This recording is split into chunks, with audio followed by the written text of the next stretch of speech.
Hello বন্ধুরা, আপনারা সবাই কেমন আছেন? আজ বানাবো ডাঁটা আলু দিয়ে ডিমের তরকারি। প্রথমে একটা পাত্রে জল নিয়ে নিয়েছি, ওতে ডিম দিয়েছি, একটু লবণ দিয়ে ডিমটা সেদ্ধ করে নেব। অন্য একটা পাত্রে তেল দিয়েছি, ওতে সামান্য লবণ, সামান্য হলুদ দিয়ে ডিমগুলো ছাড়িয়ে রেখেছিলাম, ওগুলো ভেজে নেব। লাল লাল করে এপিট ওপিট করে ভেজে নিয়ে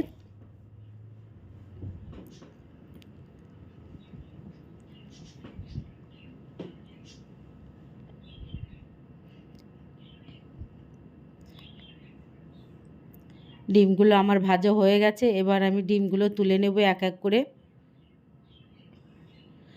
ওই তেলে বন্ধুরা আমি দিয়ে দেবো শুকনো লঙ্কা, তেজপাতা, ফির দিয়ে দেবো পেঁয়াজ। ওটা ভালো করে নাড়াচাড়া করে ভেজে নেব। ওর পরে আদা রসুনের পেস্ট দিয়ে ওটাও ভালো করে ভেজে নেব। তারপরে ওটা ভাজা হয়ে গেলে ওর ভেতরে দিয়ে দেব আগে থাকা কেটে রাখা আলু। ওটা ভালো করে লাল লাল করে ভেজে নিয়ে নেব।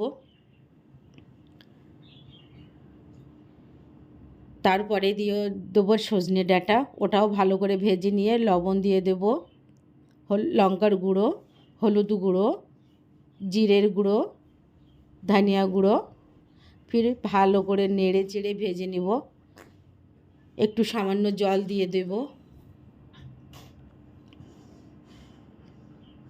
ফির ওটা ভালো করে কষিয়ে নিতে হবে বন্ধুরা। এটা কষালেই একটু বেশি ভালো লাগে। ফির দিয়ে দেবো কাঁচা চেরা লঙ্কা, ওটা ভালো করে এর সঙ্গে মিশিয়ে নেব। তারপরে দিয়ে দেবো পরিমাণ মতো জল, দিয়ে নেড়ে চেড়ে ঢাকনা দিয়ে দেব। কিছুক্ষণের জন্য সিদ্ধ হতে দেব। সিদ্ধ হয়ে গেলে আগে থাকা ভেজে রাখা ডিমগুলো দিয়ে দেবো।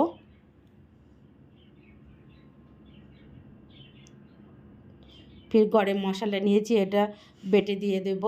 দিয়ে 5 মিনিট রাখার পরে নামিয়ে নেব। প্লিজ বন্ধুরা সাবস্ক্রাইব করবেন।